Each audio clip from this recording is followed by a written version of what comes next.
Hey there, gang. Patrick King here, and I want to thank you for tuning in for episode number 16 of Talking About Horses. In these broadcasts, I try to bring you some of the best riders, horsemen, trainers, equine advocates, and thought leaders in the horse industry for tips, insights, and stories. You can listen at home, at work, in the car, or in the saddle, either through Facebook, YouTube, or by downloading the podcast from the iTunes store. Today, I'm pleased to be joined by my good friend Richard Winters. For almost 4 decades, Richard Winters has been pursuing and perfecting the art of horsemanship. For all these years, Richard and his wife Cheryl's motto has been, enjoy the journey. From teaching his first clinic at a junior college in the early 1980s, the Winterses have literally traveled around the world sharing his unique brand of horsemanship. Understanding horses, and perhaps more importantly, understanding people, has been the key to Richard helping literally thousands of people achieve their own personal horsemanship goals. Richard, thank you so much for joining me on this broadcast. I really appreciate it. Patrick, it's my pleasure, and it's amazing how important one can sound when they write their own press release. It sounded really good. I'm impressed. Oh my goodness, so good to get caught up with you. We've got some history, don't we? That's right, we do. Yeah, we were talking a little bit before we clicked the go live button here. It's I think we've known each other for over a decade now, I believe. And, I think so. You bet. Yeah. You're the only guy that I have a camel story with, so that makes it pretty unique. There we go, right? I think about that all the time, and I laugh. Anytime I see somebody, even with their horses, jump back off the halter rope, I kind of chuckle at that. Oh my goodness, that was crazy. Yeah, you being the wild animal trainer, Patrick said, well, hey, you want to ride a camel? I said, yeah, I want to ride a camel. And my goodness, I got out there and I felt pretty inept. I thought that camel was going to eat me. That's it. She was just excited to go to work. I guess. That was funny. That was funny. And I'll never forget the look on Cheryl's face. I think she was more worried than anybody in that situation. Oh, man, those crazy camels, they got heads and necks like a rattlesnake. You think they're just going to come around and bite your head off. That's it, right? That's it. Oh, gosh, that was a whole lot of fun. So I'll tell you what, Richard, for anybody that might be tuning in and listening here, can you give us a little bit more background on yourself and tell us a little bit more about kind of your past with horses and horsemanship? Well, you bet, and I'm sure there's a lot of people that never even heard of Richard Winters. I told somebody, I'm not the biggest fish in the pond, but I'm in the pond. That's what I've been doing. All my life, I never wanted to be a policeman or an astronaut or a fireman. All I ever thought about was being a cowboy and a horseman, if I even knew what that was. But I had a problem, Patrick. I was raised in town. My dad was a preacher. My mom was a nurse. We lived in a tract home in Fresno, California, and so my desire was strong, but my opportunities were few. But as a young boy, I think maybe 12, somewhere around there, I found a stable about 7 miles from my house. And I began to pedal my bicycle out to that stable every day after school and on the weekends. And I was just the proverbial stable brat, hanging out there, getting in trouble, didn't have a place there and just looking for opportunities. And at that time in the 70s, as a lot of stables did, they had a dude string, about 25 old crippled horses that for $2.50, you could rent one for an hour. But I'd get there before daylight on Saturday morning. I'd help the old man saddle up all those horses, and they fed all the horses, and they cleaned the stalls with a horse-drawn wagon. I'd help them harness up the horse, and that's how it started for me, just finding those opportunities. And then in junior high through high school, I went up and wrangled dude horses in the mountains below Yosemite, California. Did that, and then in high school, I went to a horseshoeing school, became a certified farrier, and went to work as an apprentice to a horse trainer that I always said that was kind of my first introduction to higher levels of horsemanship, not just horseback riding, not just kick to go and jerk to stop. So that was a great opportunity for me, and then rodeoed for a little bit in college and shod a lot of horses. When I first got married, my first business card said horseshoer, didn't even say trainer. But little by little, started training a few horses, and then my business was 50-50 for a lot of years. And then we kind of got on that bandwagon before it got plumb out of town, doing clinics. Did my first one almost 30 years ago. And at that time, I could name the 4 or 5 guys or gals out there that were doing clinics And now, as you know, I mean, they're on every street corner. You can't keep track of them. They're everywhere. Absolutely. Right. And everybody and his brother. Are really good. Yeah. And they're talented. So, I mean, I wouldn't want to have to start this all over again today, but it was a great time to get into the business and helping people with the horses and helping horses with their people. And so we just never looked back. And as you mentioned, it's just afforded us a lot of great opportunities. We've been all over the country and around the world sharing our little brand and style of horsemanship. And these are things we never would have gone and done or pursued had it not been for the horse and the people that were looking for help. Yeah, for sure. For sure. So now I remember a couple years ago seeing some photos and even some video clips, I believe, of you teaching in Scotland. Was that right?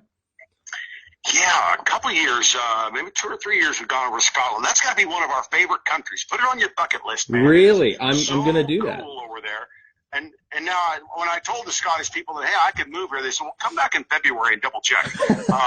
When you got like 4 hours of daylight a day and it's cold and frozen, but it's a beautiful country.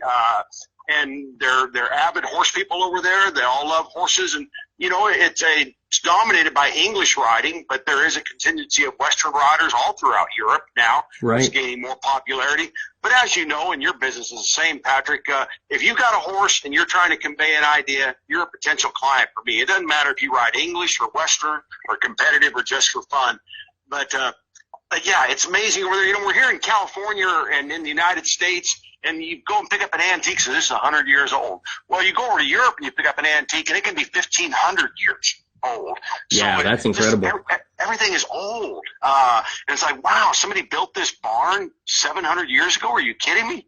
So that was just amazing to see those things and see those old castles and the Scottish Highlands up in their mountainous area and the Highland cattle, and it was just great. I would recommend. That's awesome. That's awesome. I think this is the first time we've had a chance to talk about your trip to Scotland, and now you've convinced me that I need to go at some point. You betcha. Yeah, well, we're looking forward to going again at some point. Pretty neat. That's great. That's great. So, and you're, sorry, excuse me. So you've done about 30 years of clinics, and I'd love to get back to a little bit about the apprenticeship and that sort of thing that you were doing as you were kind of getting started with horses. But you're now at the Thatcher School in Ojai, California. Is that right? Well, that's right. And some of your listeners will know of this big shift that we made, and some will not. But we were just minding our own business this winter and got a phone call out of the blue from the headmaster of the Thatcher School. And he said, what would it take for you to come here and run our horse program? Now, some of your listeners might remember that we were here at the Thatcher School for 10 years, right. up until 5 years ago, but I was their artist in residence. I was just a glorified house guest. I maintained my own autonomy and ran my business out of here, but I was an observer of their program, and it really is unique. We're talking about a boarding school for high school students. They come literally from all over the world, and it's not for the recalcitrant or the incorrigible or the rebellious kids or jet setter parents. These are the best and brightest kids in the world with really engaged families that want to give them the greatest opportunity possible. And they come to this school as a college prep school, but for over 100 years, Patrick, their horsemanship program has been a centerpiece of the school, not to make horsemen and horsewomen of these kids for a lifetime, but they believe, as I know you and I believe, that there's something about a horse that can teach us life lessons that nothing else can. And so the freshmen come to the school, 90% of them, with, you know, almost zero horse experience, but they are given on day one a horse and tack and a stall, and 7 days a week they have to have their stall cleaned and their horse fed before 8 o'clock, and 5 days a week for 2 hours they will ride. That will be their mandatory outdoor activity for the year. They'll go on and play sports in their upperclassmen years, but this freshman class are all going to have this common experience. And you know, a young person might come in and he's a good soccer player, and this girl comes in and she's a good violinist, and somebody comes in and they're a scholar. But when they come out to the barn, they're all the same. And horses don't care if you're a boy or a girl, if you're rich or you're poor, what your ethnicity is. We're all on the same playing field. As you know, you got to work smarter instead of harder. You got to keep your emotions in check, and you got to learn the responsibility of taking care of these horses. So It's a big deal. When you called a few minutes ago, I was just coming back from the field where 100 of us were riding together. By the time we have 65 freshmen and about 25 upperclassmen that have chose to ride in a given term, and then the faculty instructors, we're at 100. Wow. So it's a huge program, and I'm just doing my best to be the conductor of a great symphony, waving my hands up and down, hoping that everybody keeps playing the music. Right. So you weren't joking. You said you've got a 4-acre arena that 100 of you ride in at once. You weren't kidding at all about that. Nope, we call it the Jim Connor Field, and it's a huge, great field with really good ground, and it will support 100 riders at a time. Wow, that's incredible. Yeah, you better come and see it, man. Come visit us. Absolutely. I can't wait. That's very cool. That's a place I remember. You had brochures or pamphlets or something. I believe the first time we met, I remember looking at those, thinking that'd be a really neat place to visit. That's right, and I would encourage your listeners. Everybody's good on the web anymore. They should just Google the Thatcher School. It's THACHER, the Thatcher School. They got a lot of fun videos of the horsemanship program, and there's a lot of boarding schools around the country that have a horseback riding program maybe attached to it. And, I'm going to ride horses. I'm going to do archery or, whatever. But this is so much more than that. It's a total immersion, all inclusive. But they've been doing it for 125 years, and I'm just doing my best to continue the legacy. That's fantastic. So you're running the whole operation there now as far as the horse side things goes. I'm the director of the horse program. Yeah, and I've got a great faculty here. I've got an assistant head and some full-time people and some faculty members that come out and coach horsemanship. I could not do it without them. I told them the other day, I said, if I disappear tomorrow, you guys will keep this thing going. But if you disappear tomorrow, I'm in big trouble. The ship is going down, right? Yeah, so it's a pretty amazing deal. Wow. So now if I remember correctly, when you were the artist in residence, you were also teaching some weekend horsemanship clinics from there. Is that correct?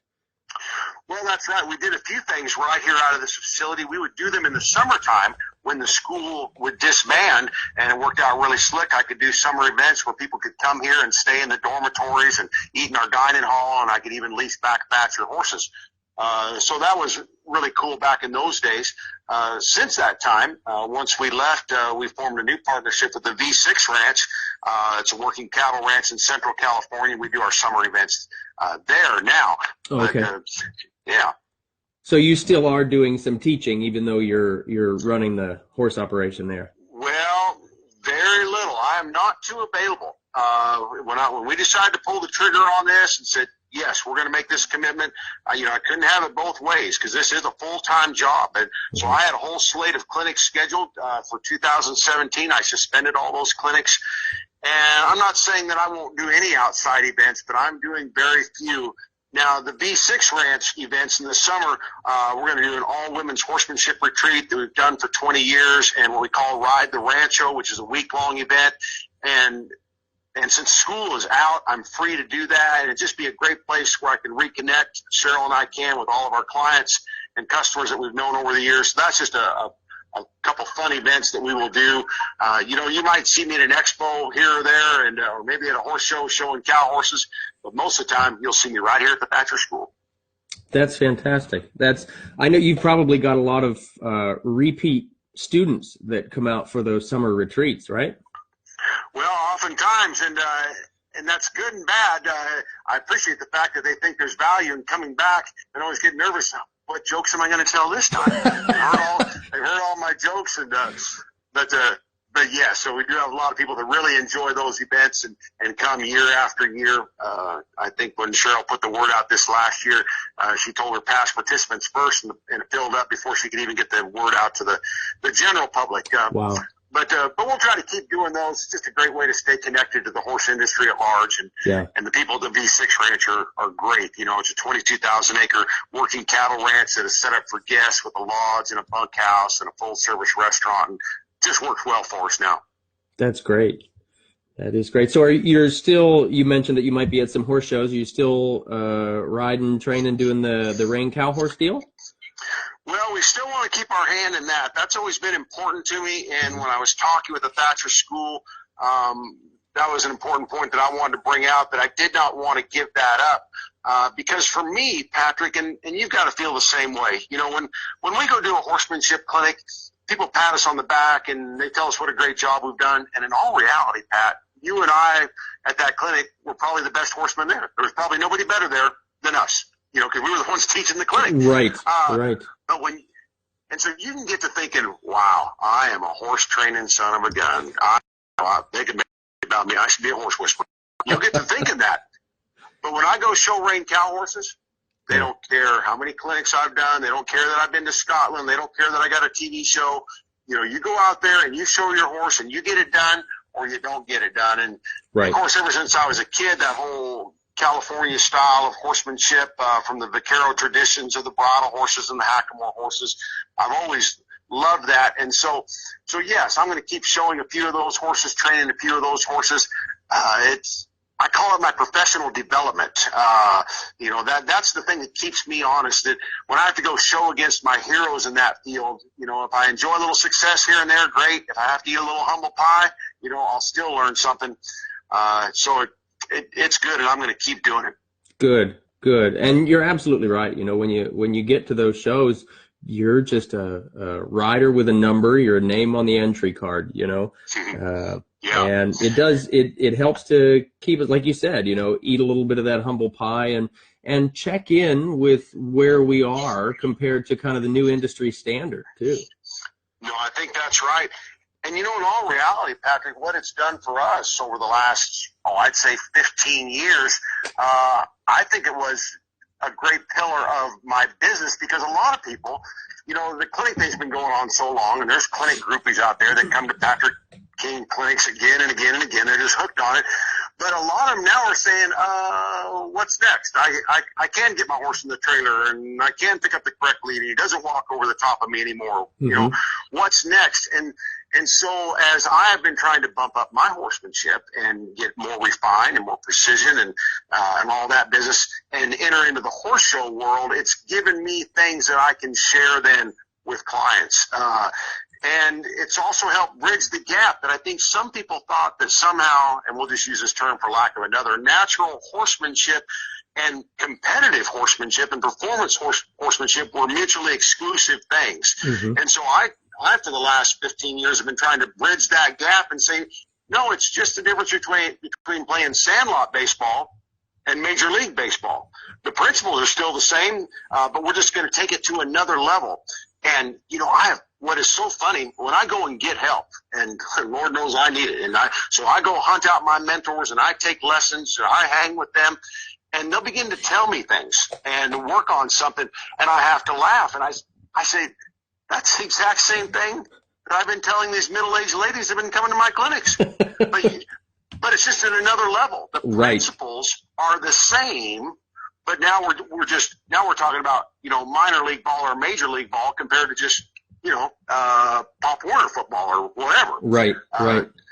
So that's just been huge for us. And then too, I think getting on these cow horses, after working here at school so much, in a way, it's kind of like, that's my golf. I guess that's an outlet for me. It's something different to do. Yeah. And I think you're the same. If I thought, Patrick, that I was going to be the same horseman with the same skill set 5 years from now that I am today, I'd slit my throat. I would be so depressed. It would be disappointing. No, I've got to get better. And I know there's so much more to attain to. I could rattle off a litany of names right now of men and women that are better than me. And it's like, that's what I'm shooting for. Right. I want to get better. And that's why, as you mentioned earlier, my wife and I, our motto has been enjoy the journey, because I guess I'm never going to get to the destination. It's just out there so far. So I need to enjoy every little success, everything that each horse teaches me, every relationship that we build with people around horses, and just enjoy those moments along the way.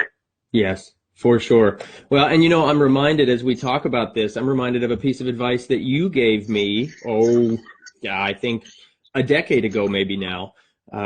We were chatting, I believe it was at one of your clinics you were teaching, or maybe we just met up somewhere on the road. I don't remember completely right now, but I was talking about riding some of my horses versus riding the client's horses. And I share this advice actually with a lot of folks. Every professional trainer that I work with, or professional coach that I work with at a clinic, I share this advice to them. I said to you, well, you know how it is when you've got horses in training, your horses are always the last ones to get rode. And I remember you looked at me with the most serious look, and I thought, uh-oh, I've upset him or something. And you said, and you said, no, I used to know what that's like, but I don't know that anymore. You said, you'll always ride the horses you were paid to ride because that's the character you have. But at the end of the day, you'll put yours off till the end of the day. And at the end of the day, you're tired or you're hungry or you're cranky and you want to go home and your horse never got ridden. So if you ride your horse first thing in the morning, you're still going to ride all those horses, even if you're tired and hungry at the end of the day, because you were paid to ride them. Yeah, you betcha.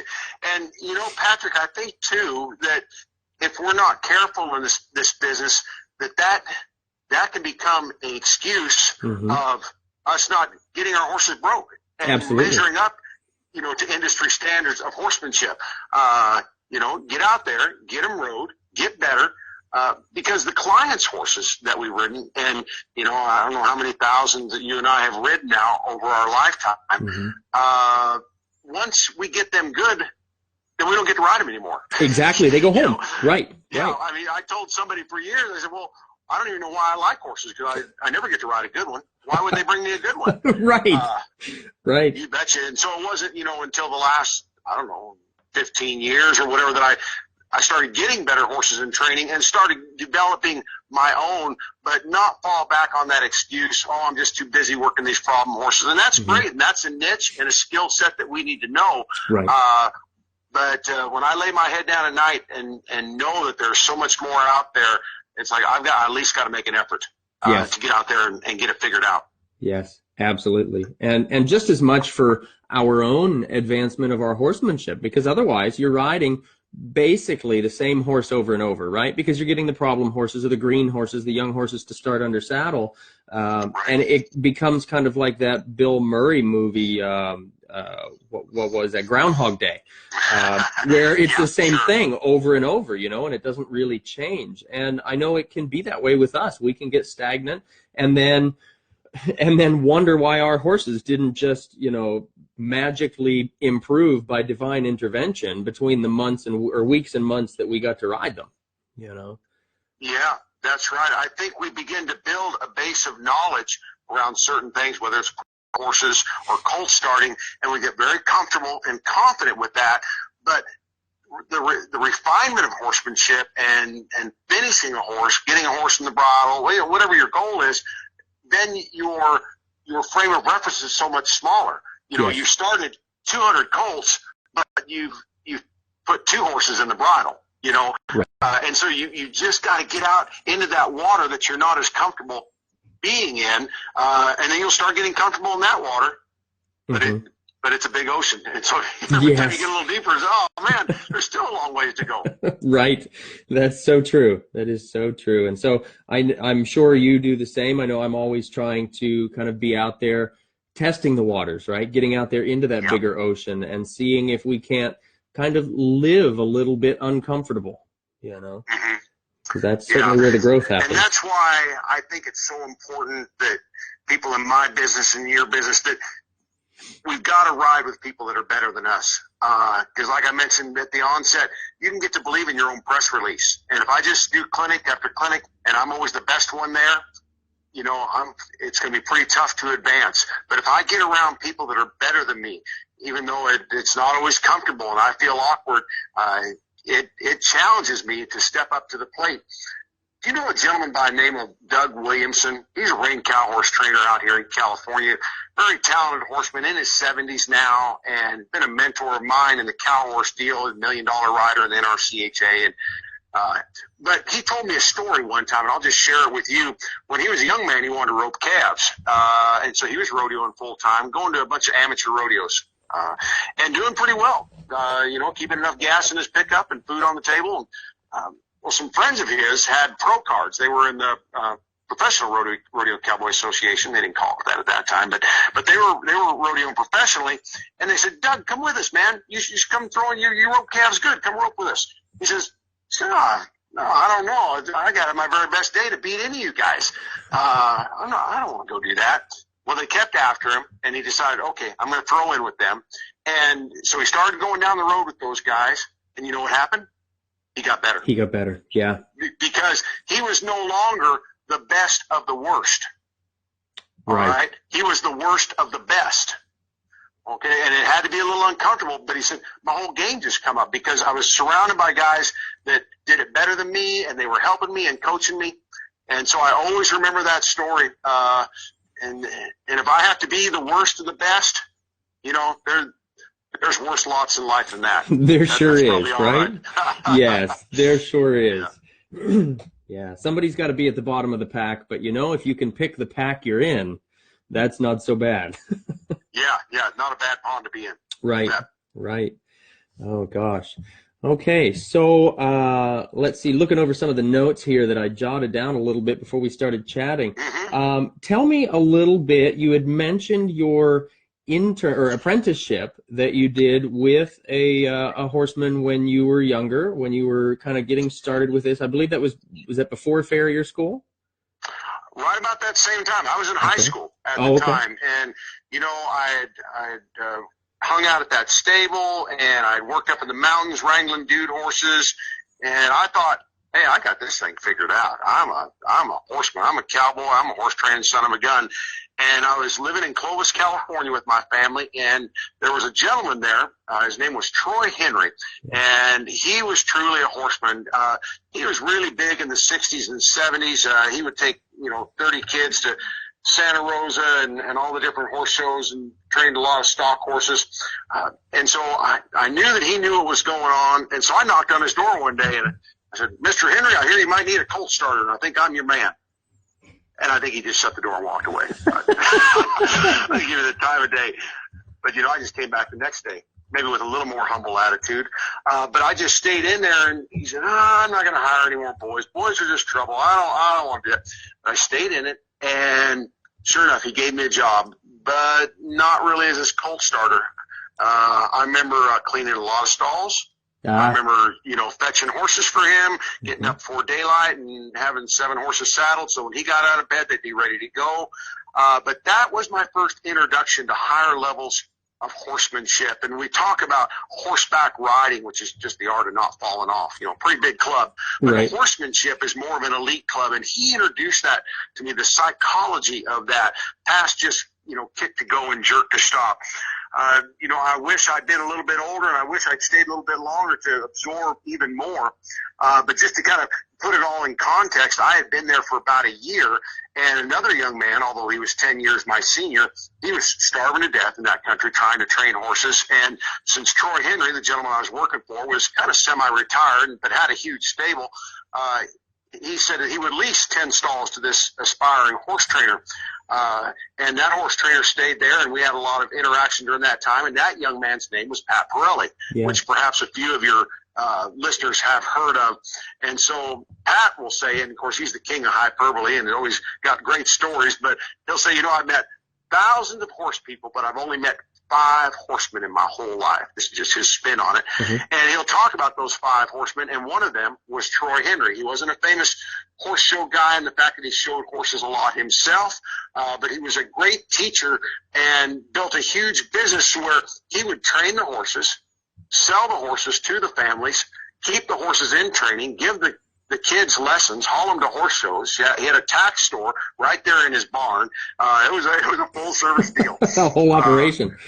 But anyway, that was huge for me, just to get that start with the California style of horsemanship. And then I just spent the next 30 plus years trying to build on that. Wow. That's a great start to be exposed to all of that, so early on in there. I know we see a lot of riders that have very little experience starting out, and then they start to get a little confident with their abilities at whatever level their abilities are. and we see them kind of hang out shingles maybe to go on and be a professional, and then the experience card kind of comes up and slaps them in the face a little bit. Oh man! And it seems there's not as many people working with the apprenticeship idea anymore as what there used to be. Do you find that, or maybe is that just a regional thing? Well, when I look at all the horse trainers, horsemen and horsewomen out there, I think in all those that are enjoying any success, the vast majority of them follow this track of the traditional apprentice, where you go and work very, very hard for very, very little and pay your dues for a long, long time to get started. Now, in the last 20 years, there's been colleges and universities that have put together horse training programs, and kids that really didn't have any opportunities, they'd sign up for these programs. And if they can get placed, and some of them are enjoying some success in that, then great. I'm not down on it at all. Sure. But ultimately, even to today, those that are really making it are paying their dues in the apprenticeship program. My daughter, Sarah, who's truly a greater horseman in a generic term than I am. I would go take lessons from her all day long. She married a gentleman by the name of Chris Dawson, which is a world-class cow horse trainer, and so they're the big power couple down in Texas. And they have, I think, 6 different employees working for them, and most of those young people are hoping to be Chris and Sarah Dawson one day. But they recognize that now I've got to get up early in the morning, saddle these horses, warm these horses up, cool these horses down for Chris and Sarah Dawson. And so they're following that route, because if you want to get to that level, it's hard to do it any other way than that. Yeah. And one other thing, Patrick, that I got to thinking about my time with Troy and my apprenticeship there, I think what that did for me, it allowed me at a very young age to get on some horses and to feel some things that I could not have felt otherwise. What it feels like for a horse to lope down there and put his butt in the ground and really stop, or to pick up on the bridle reins and have them be soft, or go back and forth with a cow, or change leads. I couldn't duplicate it. I couldn't train a horse to do it, but I had a chance to feel it, what it could be like. And once you feel that, it's like, I don't know how long it's going to take for me to be able to do that, but I'm not satisfied with anything else. If once you drive a car with power steering and power brakes, you're probably not going to go back to something that does not have that. It's like, no, if I know that's out there, I'm going to get it. And so that's what that did for me, that it's not just horseback riding, it's not just dude horses up in the mountain, but we can have a relationship with horses. They will do amazing things for us, provided things are explained to them the way that they can understand. And so, again, that's what I've been working on. Yeah, and I think that's so true. Getting the opportunity to feel those things that you're wanting to eventually train. I know that, or develop in a horse. I know that's something that Ray Hunt used to say to us all the time. You're doing something you never did to get something you never had, right? So it can be very much a struggle that way. And I see that oftentimes with many riders, whether they are seeking to be professional riders or whether they're just seeking to be confident riders. If they've never felt what it is we're talking about trying to achieve, they have no idea where they are in the process. Yeah, that's right. Yeah. Very true. Yeah. So let's see where we are on here. You beat me to the punch there with we were going to talk about horsemanship in the family. That's great to see that Sarah has gone on and found so much success already. That's fantastic. Now, you and Sarah have both been competitors at the Road to the Horse also. Is that correct? Well, that's right. And that's been a lot of fun. Years ago, I think it was 2009, I was invited to that event and had the privilege and good fortune at that time to win the event. And, hats off to Tootie Bland, the owner and producer of that event. She built a huge industry there in a brand new event that no one had been aware of. And if a young trainer is trying to build their particular brand, you can never afford that kind of advertising and publicity that you get at Road to the Horse. But it was a place where I could showcase, my style of horsemanship, and colt starting worked out well. That year and subsequent years, I came back as the commentator. It's kind of like You know, when you're a football player and you can't throw the football anymore, what do? They give you a microphone. Okay, now you can just talk about it, buddy. There you go. But it was great to then have Sarah be asked to come and participate because, you know, she grew up a horse crazy girl. She's worked for me for years and then went off and worked with other trainers and just acquired a huge, strong skill set. And so she went and competed at Road to the Horse as well. And I'm a pretty stoic kind of guy, but when she rode out there and did some of the things she did, I might have had to wipe a tear out of my eye. And it's kind of like, you know, those old samurai movies where the young samurai is duking it out with his master, and then he knocks the sword out of the master's hand, and then the master say, "Oh, you master now." And that's kind of what happened with me and Sarah. She knocked the sword out of my hand, and she's just so talented, and her husband's so talented. They rank these riders in the National Rank Cow Horse Association in world standings as who the top riders are. So as of right now, he's the number 2 rider in the world, and she's the number 7 rider in the whole world. That's tremendous. Big deal for those kids. Right. They are players. Right. Well, that's something to certainly make you proud for sure. Oh yeah, when our kids are doing well, Patrick, then everything's all right. Yes, exactly. Exactly. That's fantastic. So you mentioned a little bit earlier about your TV show. I know you had that in the past. Is that something that's still going on? No, we're not doing that right now. But boy, we worked at that for years. We were on RFD TV. We were on the Racehorse Channel, and just kept it out there, you know. And that was a very popular thing for a lot of years. And I think, and you know, we know people that are still on those channels. But it's a funny society that we live in, and with technology, people are finding information. Well, look at you. Look what you're doing right now. Right. You know, there are ways to glean information on your time when you want to look at it on demand. And so I'm thankful for every episode that I put out there. It only helped us. But you know, for now, things have changed for us. Big paradigm shift. We're here at the Thatcher School. But no, we're not doing the television shows. We do put out some horse training tips, horsemanship tips on the internet. People can Google my name and see some stuff like that. If they want to see what the old guy's up to, we're still sharing some of that stuff. That's fantastic. I know I still every now and then, maybe I shouldn't admit this is going to seem kind of sappy, but every now and then I still look back and search for that video that you had, that little sizzle that you had made up for the Road to the Horse. That was, I think, of all the horsemanship videos and the little promotional things that I've seen through the years, that was definitely one of my favorites. Oh, well, you know, that was fun to do. I think we did that for the 2009 event, the year that I won it. And that was funny because I had a client who I was training cow horses for, but his job, he traveled around the world directing TV commercials. And he'd put together these little commercials for, you know, Burger King or Lens Crafters or whatever.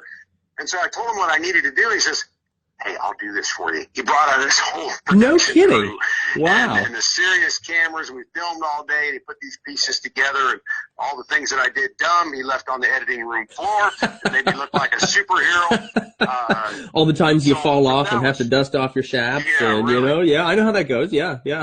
So that was a really fun gift.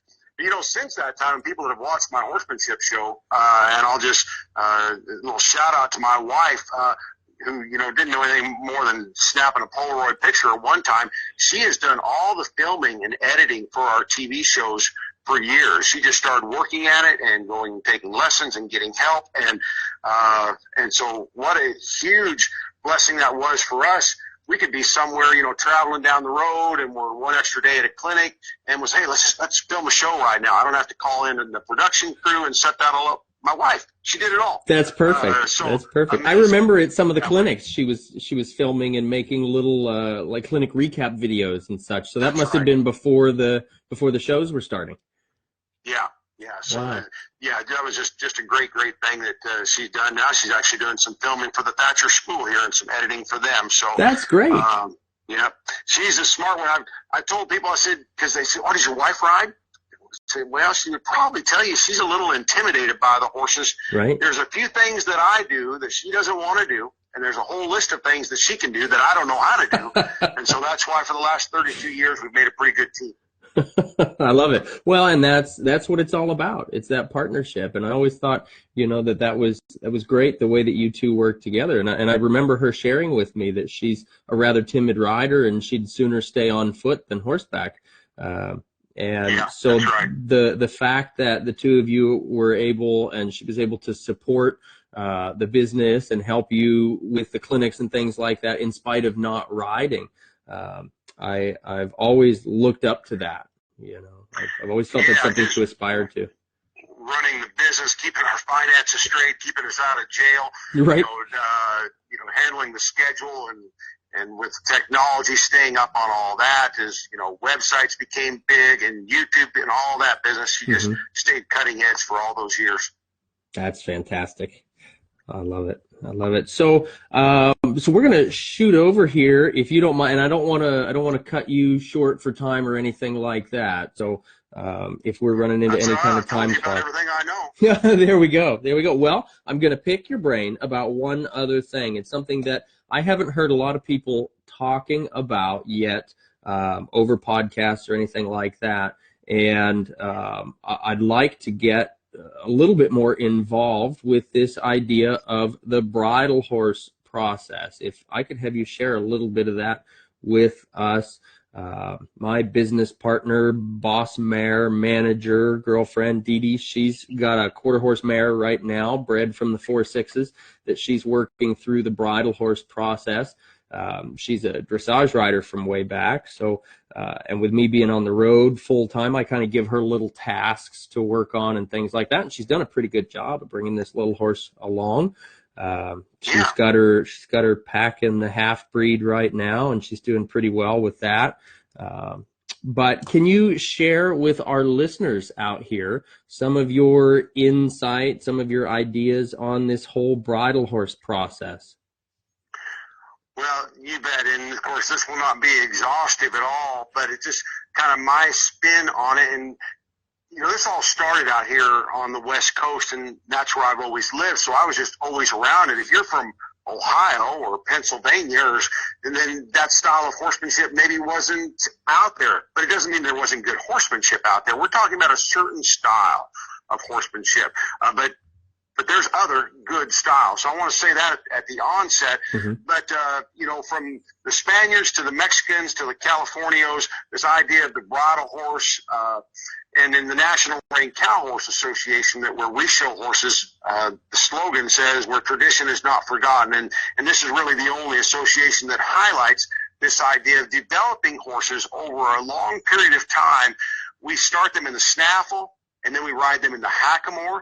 And for some of your listeners, just to educate them, we're talking about a Boselle type hackamore, made out of rawhide or latigo, not a mechanical hackamore, but just an oval shaped loop that goes around their nose, the hackamore, and then to the two rein, and then to the bridle. And so it's a progression and each of these progressions take over a year to do. And so we're talking that even legally in the rein cow horse deal, you wouldn't even show a horse until they were like 6.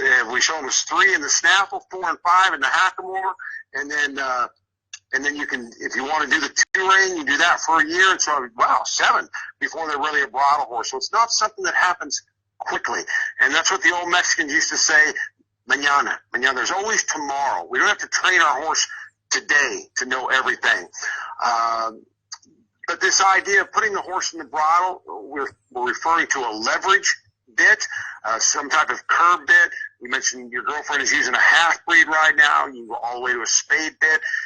They traditionally have some type of port in a solid mouthpiece. The port is the raised part in the middle, and they will have a roller or cricket in that helps the horse stay salivated and keeps his tongue working a little bit and keeps his jaw loosened up. Traditionally, too, you will ride these horses with reins and romal rather than split reins. And again, you can go watch some great reining horse competitions, and that's a little different. It's a little different style of horsemanship, where they are riding them in curb bits, but they're riding with split reins, and the reins come down the left-hand side of the horse, and as compared to the romal, it comes down the right-hand side. But it's not that one is right and one is wrong. It's just, what are your goals, and what fancies you? What do you think you would like to pursue?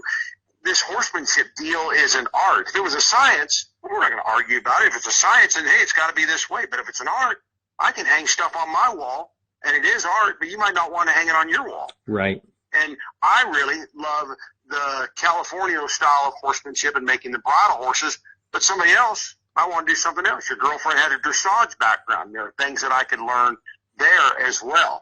But this whole bridle horse concept came off the big ranchos when there are large, vast holdings of land and cattle out here on the West Coast. And these guys just had time. They were horseback all the time, and they developed these horses over a long period of time. And the great thing about the bridle horses, the reined cow horses, that I really appreciate, and my biases are going to come out now, but they're just so broke, Patrick. Yeah. You know, if you can watch a speed event horse, I mean a world-class horse, that a barrel horse or a team roping horse or whatever, and you've seen those horses, maybe they would get done with a run and they're kind of jiggy coming back to the back gate, their emotions have come up. I watch these cow horses, and where you have to go out and do the sliding stops and the spins and the flying lead changes. Then you have to ask for a cow, and you box the cow, and then you take the cow down the fence. And I mean, you're going so fast to catch that cow. Then you got to take that cow off the fence and circle them both ways, and you are kicking your horse in the belly, and you are clucking and trying to get up there, and you're asking for every ounce of energy and adrenaline he has, and then the whistle blows because you're done. And you pull up, and I've done it 1,000 times, and I've watched thousands of runs, and I can't count on one hand the horses that did anything other than walk out with their heads down on loose rein. Relaxed and quiet. They're so broke. They learn to handle that intensity and that pressure and that speed and still keep their emotions together and then come back down. And well, to me, that is just so cool. You know, don't show me what you can do with your horse when everything is just right in a sterile environment and the stars are all aligned and all that. You show me how your horse is when the chips are down and the prairie fire is coming his way and you're throwing some speed at it and some intensity at it. And does your horse stay in the bridle? You know, we use that term in training, talk about when we're trying to guide him at all rates of speed. Does he throw his head up in the air and hollow out, or does he stay right there with you regardless of what you're asking for? And these things, as I mentioned earlier, I've seen it since I was a little kid and said, I can't settle for anything less. Right. So it's my style of horsemanship. I'm just one, you know, overage kid trying to figure it out. There's a whole world of guys and gals out there that are better than me, and that's why I go ride with them, because it's amazing what they get these bridle horses to do, and I want to get a piece of that. Right. Well, and boy, wouldn't it be nice if whatever horse it was you got on, whether it was a dressage horse or a bridle horse or a roping horse or a reining horse or a polo pony, wouldn't it be nice if they could all turn that dial up and turn that dial down whenever we asked? Yeah, and you know, here's the deal, Patrick. What I have found over the years is rope horse trainers or a guy looking for polo ponies, they will snatch up those cow horses all day long. If they can find one for sale, it's easy to teach them the little job to do. Right. You know, to handle the rope and the jerk or swinging the mallet or whatever. But they've got something now that is maneuverable. Exactly. They've got something they can handle. Right. Yeah. That's right. Yeah. At any rate of speed, they can put any part of their body in any given position at any given time. Mm-hmm. And they'll say, man, I'll take 10 more just like them if you got it. Mm-hmm. Absolutely. That kind of gets into what I know you've referred to as that 4-part harmony, right? Being able to break that body apart. Yeah, that's right. That's just been the centerpiece of my performance deal. And I gave it some labels and my own twist to it, but this is nothing much different than what any great horseman or horsewoman does, getting that body control. And one horseman said, body control is not the main thing. Body control is everything. Everything, right. People that, I just want to do flying lead changes. I just want to spin them, but they don't want to get control of those body parts. So I've got to have some way to get control of that head, neck, and then those shoulders, then that rib cage, that hind end. And when I can separate all those body parts out and have them malleable and pliable and move them where I want to move them, it's like, okay, now I've come to class prepared. And that's why I think guys let me come and and hang out in their arena and ride with them, guys that are better than me, because I come prepared. No, I can't do everything they can do always, and their horses sometimes are better than my horses, but I bring something that when they say, hey, get that horse's hip over, I can get his hip over. Exactly. But if you don't, it's like having a teacher that says, hey, next week we're going to have a class discussion about this book, chapters 3 through 12. And the teacher's all excited about it, and all the kids show up. And then they say, okay, well, let's talk. What did the character do in chapter 3? Oh, well, we didn't read the book. Right. We can't even have the discussion now. We can't do anything. We got to go back and do remedial work. And, so much of what you and I have done for a living over the years is pulling people up out of the negative numbers, just getting them up on the playing field where we can now start to do something. Yes.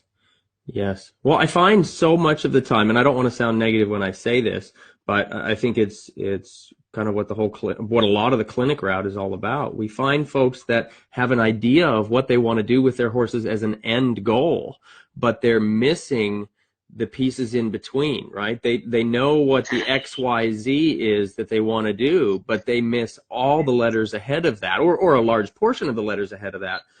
And so then, like you said, then they can't get their flying changes. They can't get that horse to rate back and dial down when they need him to, or they can't move that hip over in that situation when they need him to, when the prairie fire is on them and the chips are down. Yeah, sure. I've got this little deal that I call 4-part harmony, and putting all those body parts together, and I've got it on the DVD, and I teach it all over the country. But in all reality, I don't like any of it. I don't want to do that. I just want to slide them. I just want to spin them. Right. I just want to do flying lead changes, go work out. That's all I want to do. Yep. But I want to do those things so bad that I finally come to a point in my life, and people finally shook me enough, said, hey, Richard, you ain't going to get to do this until you get control over those body parts. And so I said, okay, I'm going to do it. And so I do it. It's like, okay, now I'm starting to achieve some of my goals. This man that I worked for when I was a kid, Troy Henry, I remember the night it happened. A couple of guys pulled up in an old Chevy something or other, and they had a horse to train. They were talking to my boss about training this horse. And I think they were wanting a deal or wanting a discount or something, but they made this statement to him, and you'll think this is funny. They said, just train him to spin and slide stop, and we'll do the rest. We'll do all the other stuff. The rest? What do you mean the rest? What are you going to teach him to do? Paw at the trailer? Right. There's nothing left, man. You get those horses turning around correctly, stopping correctly. You've got all that stuff done. That's too funny. You just give him his master's degree, and we'll teach him the ABCs. Yeah, right. Isn't that crazy? That's exactly what they said. Yeah. I'll never forget that. That happened in 1979. Oh, so things haven't changed a whole lot. Well, I don't know. We're just chipping away at it, trying to educate the people that come across our paths. And yes. But we are living in the information age now, and with the clinic deal getting so popular, and our horsemanship's on TV shows, and people can get a DVD. There's just no excuse. Right. Being here now. Right. When I was a kid, and this is maybe even a little bit before your time, it was kind of a big secret. And the great horsemen, they weren't telling you anything, and you just had to kind of look around the corner and watch and try to figure out what they were doing. But now, the best guys in the world sit down and film a whole DVD and say, here's every one of my secrets. Yes. Here's everything that I do to horses. So the information is out there. But they know they're not giving anything away that, is somehow to rob them of any future success, because it takes a lifetime to learn, even if somebody gives you the DVD. Right. Exactly. And it's like you said, we're in the information age, and I like to tell folks all the time that we're not even in the information age anymore. We're now in the free information age. I know. Which can also be kind of dangerous, because sometimes that free information is worth what you pay for it. But what I do find just fantastic is now more than ever, I've got riders that will come to a clinic with a list of, I know this is not good enough yet with my horse, because I've seen guys like Richard Winters and listened to him talk about that 4-part harmony, and now I know the pieces that are sticky, but I just don't quite understand how to get them unsticky, and I think that's so valuable, because like you said, now they're showing up to class, like those students you talked about, now they're ready to discuss chapter 3. Yeah, you bet. And I think that's what kind of kept our business going, because there were a lot of clinics you'd go to, learn how to disengage the hindquarters and and get them to lead right and stuff. But if I wasn't offering something different, then it was going to be hard for me to carve out a niche. But when we started helping people bridge the gap and say, hey, you can have more refinement, you can have more, performance and collection athleticism, and this is how I'm getting here, and why don't you come along with me?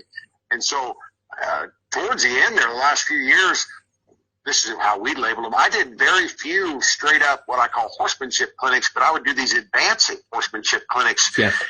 And the prerequisite for that, as well as we could monitor it, said you can come to this advancing clinic, but you need to be able to walk, trot, and lope out in an arena with a large group of horses and feel like you're under control. You need to be able to get them stopped and backed up, and they need to be able to move off your leg.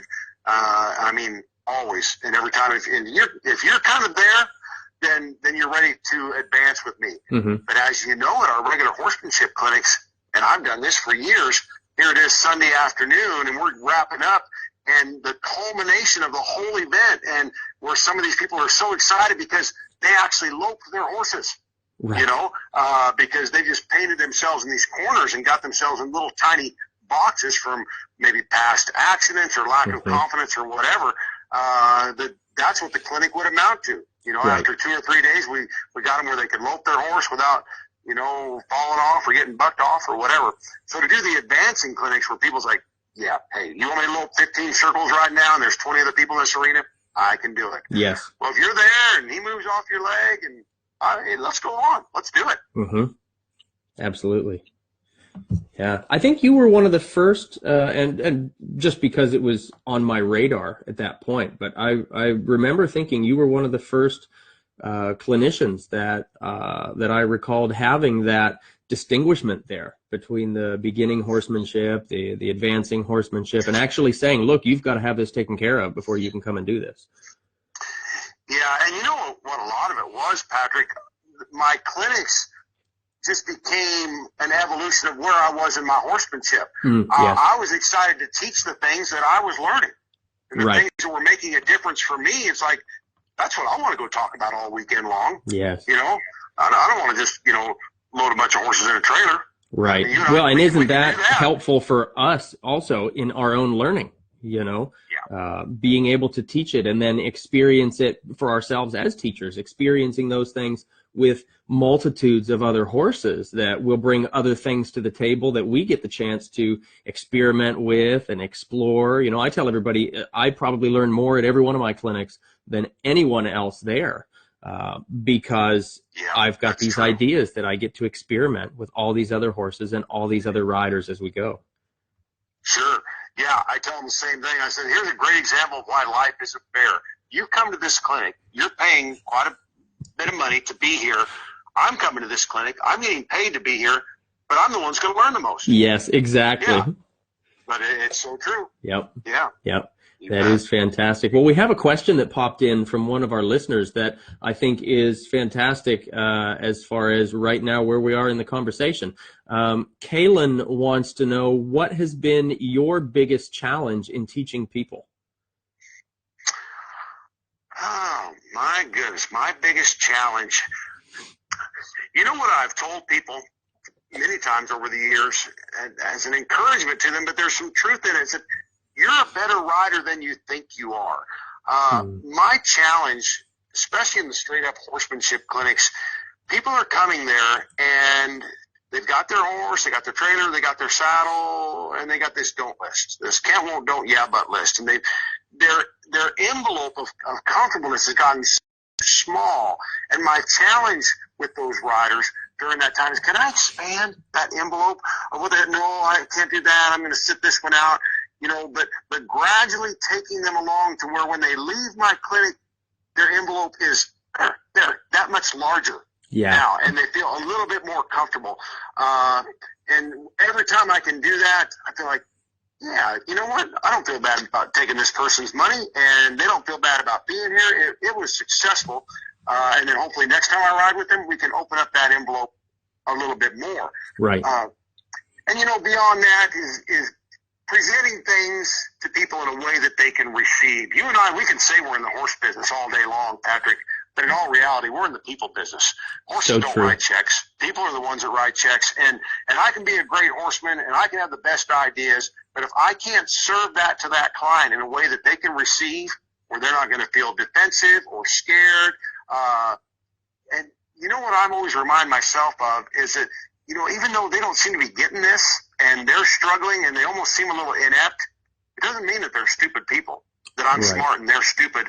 Because if Monday morning, if I have to go to their job site and do what they do in that hospital or that computer lab or that fire station or whatever it is, I mean, I wouldn't have a clue. They'd say, Richard, I really thought you were brighter than this. Yeah, it's like, but so I'm always reminding myself of that these people are not stupid. They're just ignorant about these things, and hats off to them that they're brave enough to come out and try these new things. Absolutely. Well, and it's all about that experience, you know? Yeah, you bet. So that's the biggest challenge. The easy part, and you've got to agree with me, the easy thing to do is just get on their horse and fix it. Yes. You know, and you look like a hero because their deal looked like a train wreck. But the challenging part is sitting there and coaching them through it. Yes. You know, that's why I thought, wow, you know, for the people that knew Tom Dorrance in his latter years, back when I knew him, when I was around him, I never saw him on a horse. He was already past that point in his life. And so he sat there on a little stool and taught for years. And so he never had the privilege of or never had the opportunity to get on and fix something. He had to talk them through it every single time. And that's a tremendous gift. And it is a big challenge. Yeah, for sure. For sure. Did you get to spend much time with Tom? You know, I felt it a privilege to, ride with Tom and to ride with Ray. Now, I was not a protege of either of those individuals, but they were West Coast guys. And, you know, whenever there was an opportunity, if they were somewhere close, and even Bill Dorrance had the opportunity. In fact, I think I was at the first Bill Dorrance clinic that Bill Dorrance ever taught, and he was in his early 90s. How funny is that? Wow. But he's not quite as well known as his brother Tom. Right. But you know what's interesting now, and I like to do it at my clinics, the subject will come up of these great gurus and patriarchs of horsemanship. And I'll say, how many of you ever rode with or was at a clinic physically with Tom or Ray? And, you know, every time I ask that, there's fewer and fewer hands go up. Yeah. In a few short years, some people are going to say, well, were they really even people? Was this a legend? Was this like, you know, Davy Crockett or, you know, Johnny Appleseed? Was he really a real person? But yeah, they were real guys and talented horsemen. Yeah. So yes, I feel very fortunate to have spent some quality time with those guys, as you did with Ray. I remember some great stories you told me.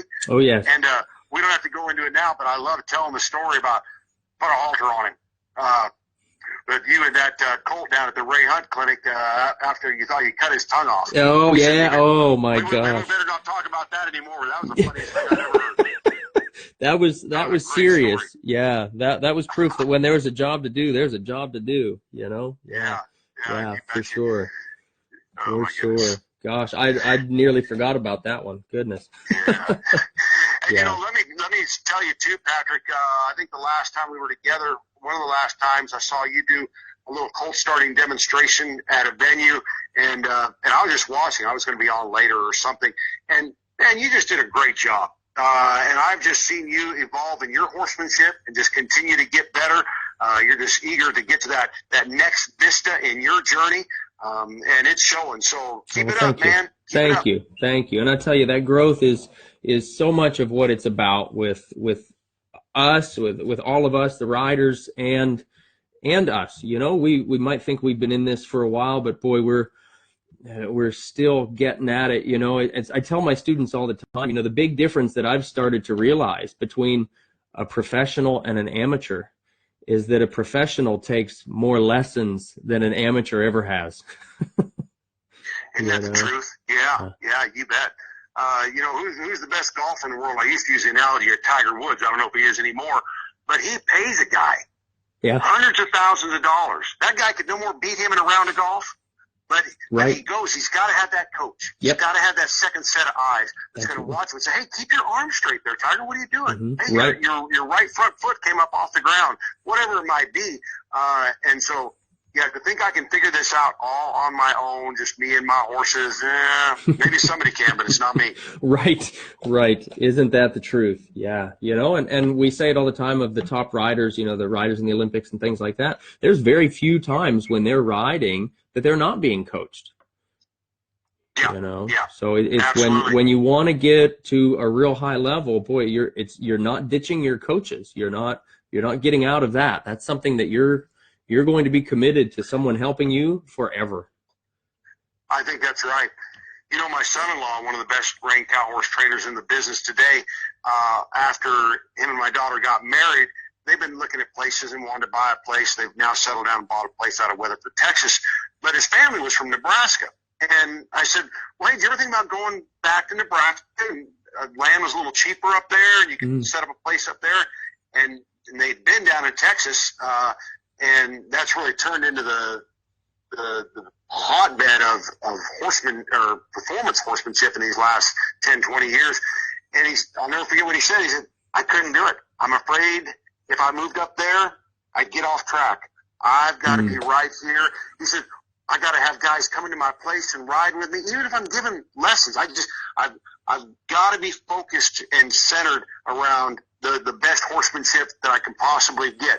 And he's one of the best guys in the world. He said, I can't just move to who cares Arkansas or, nowhere in Nebraska and think I'm going to maintain this edge that I have right now. I thought that was very telling. Right. Absolutely. It's too easy to get stale. Yeah. For sure. And that's in everything in life, every skill, every job. It's easy to get stale. Horses are no different.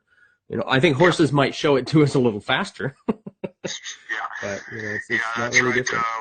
Somebody said consistency is the tool of learning, but variety is the spice of life. You got to mix it up. Absolutely. You're out there loping circles all day long in the arena. Maybe it's time to go out on a trail ride. Right. You're just out there trail ride every day. Well, maybe you need to come in here and work on some of this body control. Yep. Push the limits and see where you have it, see where you're lacking, for sure. There you go. So we'll kind of start wrapping up here a little bit because, again, I don't want to take you too long here. And I think you and I could probably talk for hours on the phone here with all the catching up that we can do. Pia has asked a question. She sent one in that I think is great. It's one that pops up, I think, a lot of times. So I'm really looking forward to hearing your insight on this. But Pia wants to know, what advice can you give to an older, timid beginner rider?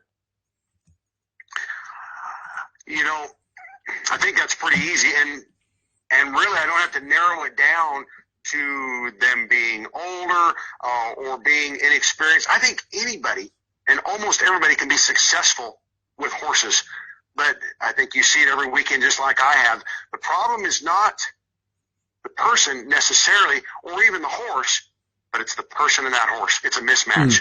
It's like, Sally, you could be successful with horses, but why are we riding this horse?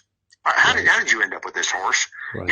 If you were my older sister and you were wanting some free advice, I'd say, hey, sis, let's get rid of this sucker. Let's find you something you can enjoy. It's supposed to be fun. Right. And so for this lady that has submitted this question, if she needs to seek a professional to help her find that horse, that she finds a horse suitable to her skill set. If she feels like she's timid, if she feels like she's inexperienced, she needs to find an old, trusted campaigner that's taught a lot of kids to ride, that hasn't developed a bad attitude and taken advantage. I'm not saying they're cheap, and I'm not saying they're on every street corner, but it's better than throwing good money after bad. Because how many people bought their first horse only to realize this was the wrong horse? They either got out of horses or maybe they tried to buy another one. Right. But spend that money up front. Get that right horse up front.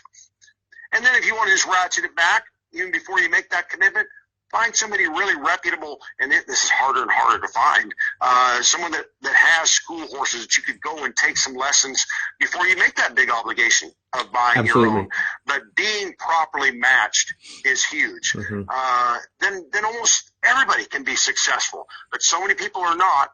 It's not because they're stupid, not because they're dumb, not because they have a handicap, but man, they got a horse. He'd be tough for me to ride. Yep. It wouldn't be fun It's for just me to ride. Here, not you're a suitable trying to ride situation. Yep. Yeah, Absolutely. that's That's right. so true. And, you know, I find you mentioned about taking lessons off of somebody else's horse. I find myself more and more these days, particularly with our beginners or green riders or the timid riders, I give the advice more and more, don't buy a horse. Lease a horse, take those lessons, you know, spend hours and hours in the saddle on somebody else's horse, on a horse where you can, you know, you can take your lesson and then you can kind of hang up that worry and go focus on your other things, and then come back and take that lesson and then go focus on your other things, rather than having kind of that daunting shadow looming over you that you're worried and now potentially you feel like you're stuck. Yeah. I think if I'm going to go buy a condo in Hawaii, well, I've never been to Hawaii. I think I'll go visit Hawaii. Exactly. I'll go there and stay in a hotel a couple times and look around a little bit. Right. Yeah. Exactly. Yeah, that's great advice. Yeah. Very good. Well, and that's a perfect segue into our wrap-up questions. I've got a couple wrap-up questions here that we kind of ask everybody, because I love hearing the variety of answers that come up from this. And like I said, Pia's question was a great segue. So, Richard, if there was one specific thing that you could recommend for riders to focus on as a primary means of improving their horsemanship, what would that be? You got to ride them. And now, I'll clarify that. People have horses. They get them out. They saddle them. But do they really ride them? Well, yeah, I was on them for like an hour and a half. You know, when's the last time you loped 10 circles each way? Yep. You know, I'll go to a clinic and I'll get on somebody's horse's little sticky and I'll lope around for 5 minutes and I'll say, you know what I think? And you tell me if I'm wrong. I think this horse has loped more in the last 5 minutes than you've loped him in the last 6 months. You've got to use him. Well, if he'd lope like your horse, I would lope him. Well, he's not going to lope like my horse until you lope him. Yep. Well, he kind of wants to buck when I ask him to lope. Well, that's because he hasn't been loping. They got to go through the full range of motion. But people, you know, maybe because of a bad experience, maybe because they're timid or lack confidence, whatever it is, they're just riding on safety all the time. And I'm not wanting anybody to go out there and be dangerous or haphazard. Right. But in all reality, here's the funny thing. They're not loping their horse because they're scared. I'm too scared not to lope their horse. Exactly. I would not ride that capped volcano day after day thinking, oh, I think he's all right. I think he's all right. I don't want to go any faster. There's stuff going on underneath. You might not see it. You might not feel it, but it's there and it will pop out at an inopportune time. And so getting those horses really warmed up and just having that be their paradigm. My horses would, if they could speak English, and if I got on and rode them for 45 minutes and put them up and had not loped them extensively, they'd say, Richard, are you all right? Right. Is everything okay today? Are you not feeling well? Right. I mean, because that's just what they do every day. And so it's just who they are. And so if you have a horse, you need to, how am I going to get this horse where I move him out and quit making excuses? Well, I just trail ride him. Well, I mean, that's fine. Nothing matter with that, but you got to find some way, some venue, some opportunity to get these horses moving. That's what they were bred and made to do. They were made to move through the full range of motion. Walk, trot, lope, stop, turn, go the other way. So that would really be my advice. And, you know, in my clinics every weekend, that's what I've been helping people do. Let's get them going. Yep. Absolutely. Get them going. I love that. And I love where you mentioned about the not just going out and being haphazard about it. And it brings to mind a quote that I steal from you all the time. I shouldn't say I steal it from you because I credit you with it every time I repeat it. Talking about haphazard riders. I remember years ago you made a comment, I know old pilots and I know bold pilots, but I don't know any old, bold pilots. Oh, yeah, you betcha, because I used to fly airplanes, and I heard that when I was in training to fly planes. Yeah, it's so true. We got to be smart about it, and you don't want to just be haphazard and just yahoo around, but we systematically get our horses prepared, and to follow that analogy, that pre-flight checklist, making sure our horse is airworthy before we taxi down the runway and try to take off. And if you're not quite sure how to get that done, you need to find somebody like Patrick King or somebody else that can help you work through that process so that you're not the proverbial guy that comes back and says, you know, I was riding along and everything was all right. And then all of a sudden, here's the quote, for no reason, they didn't. Well, there was always a reason. Exactly. For a reason that I was oblivious to, that would be more accurate. Right. I tell riders all the time, the 4 biggest lies that I know are all of a sudden, out of nowhere, for no reason, and without warning. You know? Oh, that's great. That's great. Yeah. Okay. Next time I say that, I'll give you credit. There we go. There we go. Oh, that's fantastic. So, next wrap-up question, and this was a question that Eddie had also earlier in the conversation. So I hope he didn't think I was ignoring him. I was saving it for now. If you could ride with anyone, past or present, who would it be and why?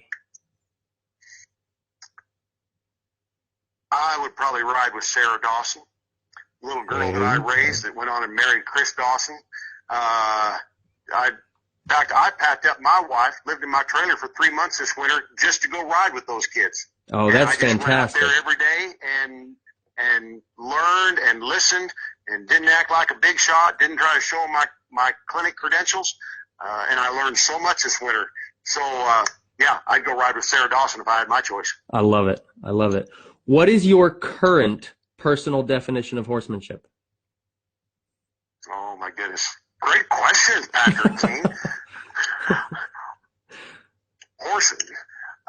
I define horsemanship by clarifying what it is not. Horseback riding, as I mentioned earlier, is just the art of not falling off. Anybody can be a horseback rider. They have therapeutic riding programs for handicapped people. Anybody can ride a horse, and it's a big club. But the Horsemanship Club, that's an elite club. That's a club where the dues are a lot higher, and you have to keep your dues paid up month after month, year after year, and you never get to be the president of the Horsemanship Club. You can just hope to be part of the club, a rookie in training. And so not everybody is that interested in it. Some people say, I just want to get on one and kick them to go and pull them to stop. Okay, be a horseback rider. Right. But horsemanship, that's something special. That's recognizing that, hey, we're not just driving around golf carts here. We've got a live animal that God has made to do amazing things for us, but we have a huge responsibility to communicate things to them in a way that they can understand. So I am striving to be, and ever since I was a kid, I wanted to be a horseman. I wanted to be one of those guys that when you saw me ride, if you knew anything at all, you could tell there was something different. I don't know if I'm there yet, but I'm headed towards that point of true horsemanship. I love it. That's great. I think that's one of the best definitions I've heard. So, Richard, you still have your DVDs, you still have your website out there. How can folks find you? Well, that's right. We're still keeping the website alive, wintersranch.com. And when you Google that, we come right up, and that'll take you to some YouTube videos. And, I got a whole garage full of DVDs. Somebody wants to buy one, I'll probably make you a deal. You've got some books now also, is that right? Oh, yeah. Thanks for asking. Western Horseman, really the trade magazine out there that, you and I have had articles in a lot of magazines over the years. But if Western Horseman will do something with you, to me, that was always a pretty big deal. And so they published a book for me about 2 years ago, From Rider to Horseman, interestingly enough. And so, that's available out there. So that's pretty cool, too. We were very honored that they were willing to do that. Maybe they went in alphabetical order, huh? They finally got to the W's. I don't know how they did it. I'm pretty sure that's probably not how that worked. Oh, okay.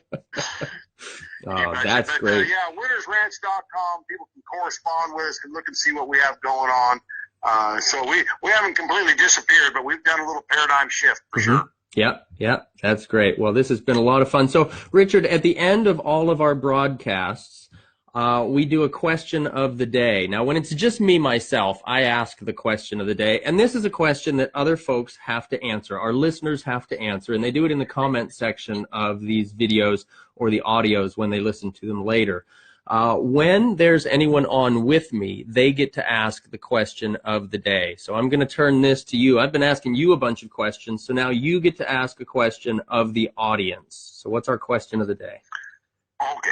All right, and they're going to submit answers? Yep. And then you're going to tell them, hey, you're the one that got the right answer? Well, no, I mean, it's anything. It can be any question you want, about anything you want. It doesn't even have to be horse related, really, but I have a feeling, the history that we have together is probably going to be a horse question, but, if not, well, that's all right, too. Okay, I don't know exactly what you're looking for, but here you go. I've talked so much about my daughter and how proud we are of her, and of course she followed in her daddy's footsteps. She's a professional horse trainer today. Her brother, Joseph, is 15 months older, married a beautiful Texas girl a few years ago. If Sarah has a cool job, Joseph has a really cool job. And I wonder who knows enough about the Winters to know what my son Joseph does for a living. I love that. All right, gang, if you're out there listening and you don't know, that's a great way, by the way, Richard, to drive folks to your website. That was pretty smart, I think. They will be impressed. There you go. I'm impressed every time I think about it. Yes, sir. Absolutely. Yes, that was a pretty good little marketing way to drive folks to your website there. I love it. That's awesome. So, folks, for those of you out there listening, Richard's question of the day, what job is it that Richard's son Joseph has? Give us your answers in the comments section of this video. Richard Winters, thank you so much for agreeing to come on here with this episode for me. It's been so much fun catching up with you. Hey, you bet, Patrick. And again, so pleased to see how your business has developed and unfolded. Glad that you're out there doing what you're doing. And let me know if you got any camels to train in the future. You know who to call. There we go. You bet. You bet. And I'm looking forward to taking you up on that offer of stopping by and visiting with you at the Thatcher School sometime. Hopefully, I'll be out in California sometime here in the next couple years. So. Hey, we'll leave the gate open for you, buddy. Perfect. Perfect. Fantastic. You hang on for me just 1 minute, Richard. We're going to wrap up here, and then I'll be back with you. So, gang, I want to thank you so much for tuning in for episode number 16 of Talking About Horses. I really, really appreciate you giving Richard and I your ear for this time. Please remember that if you've missed any of this, you can access the full broadcast through Facebook, YouTube, or by streaming from iTunes. And through whatever outlet you're listening, please be sure to give us a rating, a comment, a review, and a share. Your word of mouth is the fuel for this fire. Tune in next week, gang, for Talking About Horses, when I'll be joined by leading biomechanics specialist and veterinarian, Dr. Gerd Hauschman. Thanks for tuning in, guys.